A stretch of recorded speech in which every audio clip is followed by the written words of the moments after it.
laaste lang sit van die eindeksamen. Een wat hulle bestempel as 'n wipwaarheid. Daar was maar baie laat aande, maar en dan jy kom so nou dan by die huis en dink jy, hierdie toets het my gebreek. Ek's bietjie bang vir matriek, so daai wiskunde toets was. Maar wiskunde toets was 'n beertjie. Laagtepunt definitief. Wiskunde vraestel 1 was moeilik geweest. Ek is in 'n gesin van 'n hele klomp boeties. So die boeties het ook saam gespeel en ons het die regte kos gegee dat hulle het weggebly van die plekke waar mense gestudeer het. Toe hulle hier uitstap, kon die meerderheid hulle skoolklere wegpak.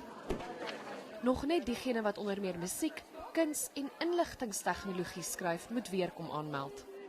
Die klas van 2015 kan nou eers vergeet van onderwysers, skoolbanke en boeke. Vir hulle gaan die uitdaging wees om die komende vakansie kopskoon te maak en nie te veel te bekommer nie oor die matriekuitslae wat vroeg volgende jaar vrygestel word.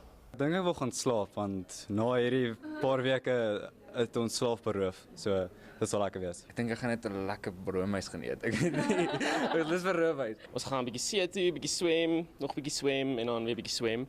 En glad nie aan akademie, dink jy geen papiere en boeke nie, alles brand of weggooi? Ons is baie bly dat ons kan aanbeweeg na 'n volgende nuwe lekker fase.